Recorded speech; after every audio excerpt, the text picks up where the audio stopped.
Hello dear students, आज की class में हम लोग बात करने वाले हैं आरएनए पॉलीमरेज के स्ट्रक्चर के बारे में। Prokaryotic RNA polymerase.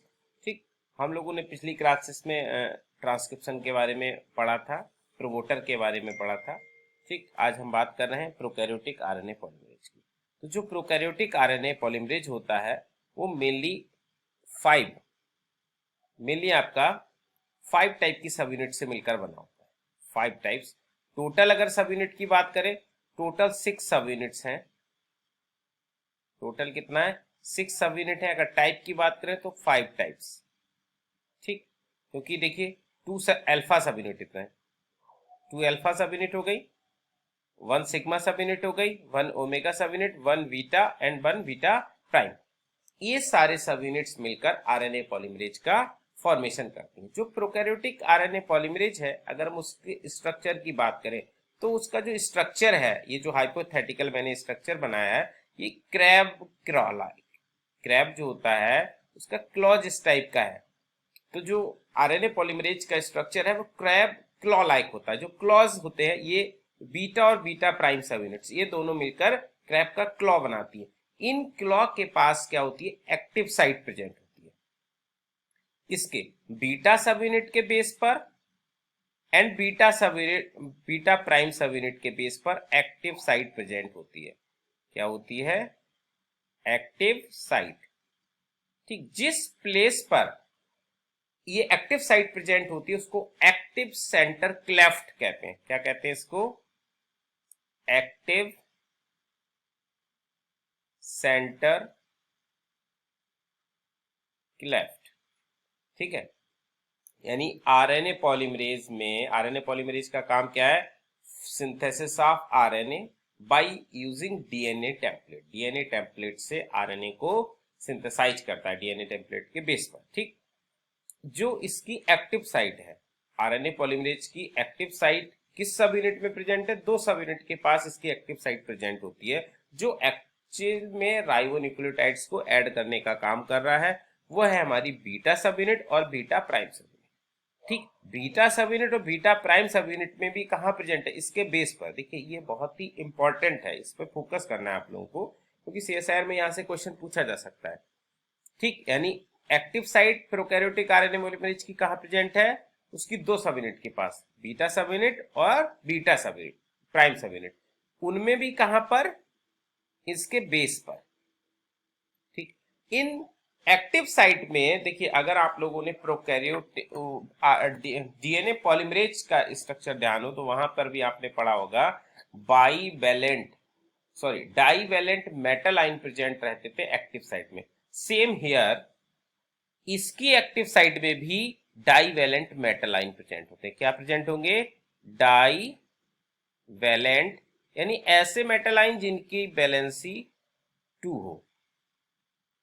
ठीक है, इसमें कौन सा डाईवैलेंट मेटल आयन है? Mg+2। ये Mg+2 divalent metal ion present होता है एक्टिव साइट में।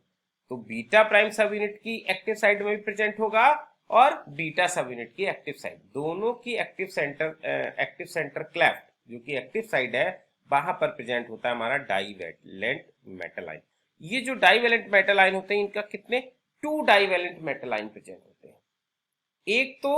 एक जो डाईवैलेंट मेटल आयन होता है, ये इसके साथ परमानेंटली बाउंड रहता है, एक्टिव साइड में परमानेंटली बाउंड रहता है एक डाईवैलेंट मेटल आयन। दूसरा डाईवैलेंट मेटल आयन जब ट्रांसक्रिप्शन हो रहा होता है और राइबोन्यूक्लियोटाइड ऐड होते हैं, तो राइबोन्यूक्लियोटाइड ऐड होते समय पायरोफॉस्फेट रिलीज होता है। तो उसी टाइम, यानी जब एक राइबोन्यूक्लियोटाइड ऐड हुआ, पायरोफॉस्फेट रिलीज हुआ, उस पायरोफॉस्फेट के साथ एक मेटल आयन भी यहां से हट जाता है एक्टिव साइड से। यानी 2 divalent metal ion active side में प्रेजेंट है। देखिए बच्चों, इस पर विशेष ध्यान दीजिए। एक्टिव साइड में 2 डाईवैलेंट मेटल आयन प्रेजेंट है। उन 2 डाईवैलेंट मेटल आयन में से एक परमानेंटली अटैच है एक्टिव साइड में, दूसरा टेम्परेरी अटैच है। ठीक, वो टेम्परेरी जो अटैचमेंट है उसका जब पायरोफॉस्फेट रिलीज होगा उस टाइम वो भी वहां से रिलीज हो जाएगा। क्लियर? अब हम ये जो आरएनए पॉलीमरेज का स्ट्रक्चर है, इसमें जो डिफरेंट सब यूनिट्स हैं, इन डिफरेंट सब यूनिट्स का देख लेते हैं कि कौन सी सब यूनिट क्या फंक्शन करती है। तो पहले मैं बात कर रहा हूं सिग्मा सब यूनिट, देख लेते हैं। ठीक है, देखिए सिग्मा सब यूनिट, सिग्मा सब यूनिट, इसका नंबर कितना होता है, एक ही। आरएनए पॉलीमरेज में एक सिग्मा सब यूनिट पाई थी। सिग्मा सब यूनिट का काम है प्रोमोटर रिकॉग्नाइज करना, प्रोमोटर रिकॉग्निशन। ठीक, जो सिग्मा सब यूनिट है, अगर हम सिग्मा सब यूनिट का स्ट्रक्चर देखना चाहें, देखिए अब ये सिग्मा सब यूनिट यानी ये प्रोटीन पॉलीपेप्टाइड है, प्रोटीन है, ये प्रमोटर से बाइंड कर रही है। प्रमोटर क्या है, डीएनए है। ठीक, तो यानी ये जो सिग्मा सब यूनिट है इसके पास प्रोटीन बाइंडिंग डोमेन होता है। क्या होता है, protein binding domain. Different types के प्रोटीन बाइंडिंग डोमेन होते हैं, डिफरेंट तरीके की प्रोटीन की। तो ये जो हमारा सिग्मा सब यूनिट है इसके पास जो प्रोटीन डीएनए बाइंडिंग डोमेन होता है उसको कहते हैं हम हेलिक्स टर्न हेलिक्स। यानी सिग्मा सब यूनिट के पास ये क्या है, इसका pro DNA binding domain, DNA binding domain. यानी सिग्मा सब यूनिट अपने helix turn helix DNA binding domain की हेल्प से प्रमोटर से जाकर बाइंड कर जाती है। ठीक, उसको रिकॉग्नाइज करेगी और बाइंड करेगी। कौन से सीक्वेंस को रिकॉग्नाइज करती है, ये मैंने बताया था। प्रमोटर में दो तरीके के सीक्वेंस होते हैं, एक टाटा बॉक्स होता है, एक -35। टाटा बॉक्स की पोजीशन -10 होती है और दूसरा सीक्वेंस होता है -35। तो मैं बात करूं जो सिग्मा सब यूनिट है उसके सिग्मा सब यूनिट के कंप्लीट स्ट्रक्चर को हम 4 पार्ट्स में डिवाइड कर लेते हैं, 1 2 3 एंड 4। ठीक, तो ये जो सिग्मा सब यूनिट है इसका काम है प्रमोटर रिकॉग्निशन। प्रमोटर रिकॉग्निशन में दोनों सीक्वेंसेस को रिकॉग्नाइज करेगी, -10 को भी और -35 सीक्वेंस को। तो जो इसका motive helix turn helix motive है, इसमें जो इसका 4th रीजन है, ये वाला, ये जो 4th रीजन है ये रिकॉग्नाइज करता है प्रमोटर के -10 सीक्वेंस को, और जो सेकेंड रीजन है ये रिकॉग्नाइज करता है -35 सीक्वेंस को। ठीक है, सिग्मा सब यूनिट का काम क्या है, प्रमोटर रिकॉग्नाइज करना। ठीक, प्रमोटर रिकॉग्निशन में -35 सीक्वेंस को रिकॉग्नाइज करता है सिग्मा सब यूनिट का सेकेंड पार्ट, और -10 सीक्वेंस को रिकॉग्नाइज करता है सिग्मा सब यूनिट का 4th पार्ट।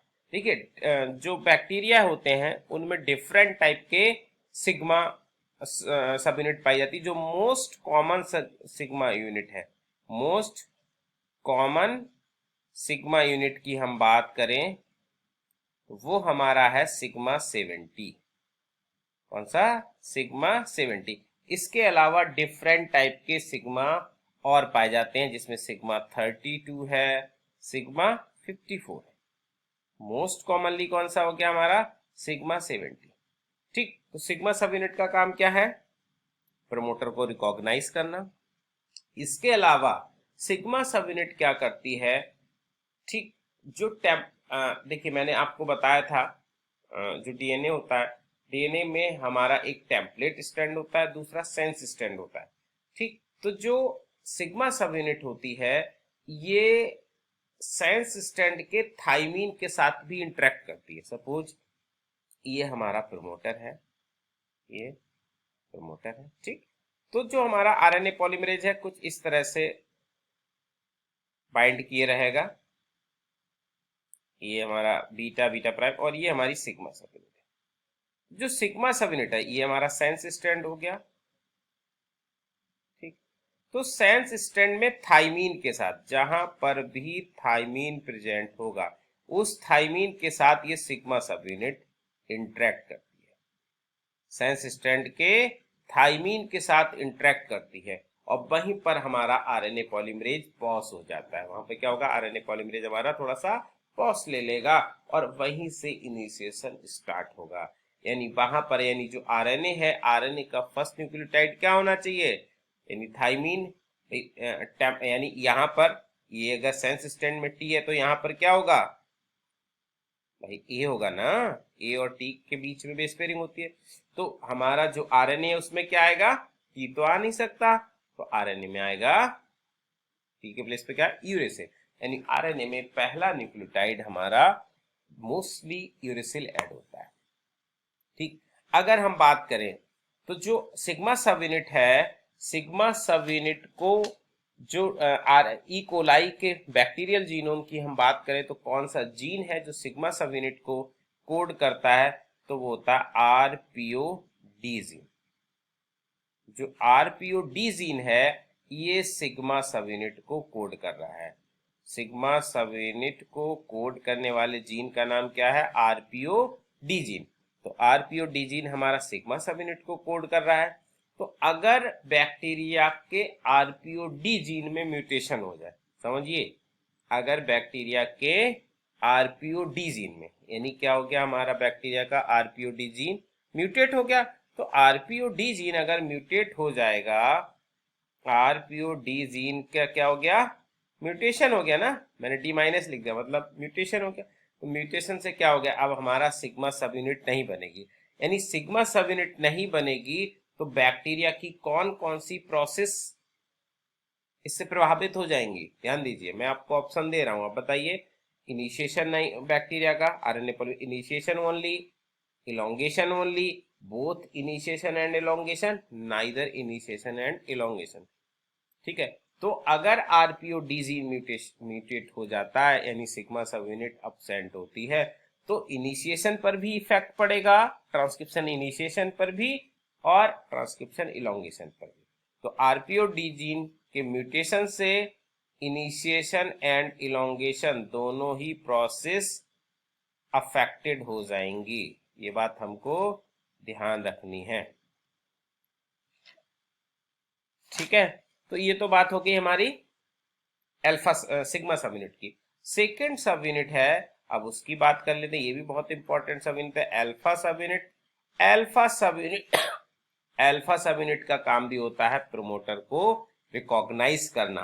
ठीक, अल्फा सब यूनिट भी प्रमोटर को रिकॉग्नाइज करता, और ये कौन से सीक्वेंस को रिकॉग्नाइज करेगा, -10 सीक्वेंस को।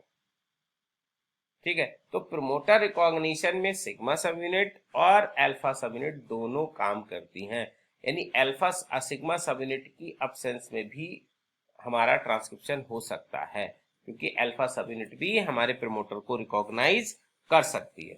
ठीक, इसके साथ साथ हमारी जो अल्फा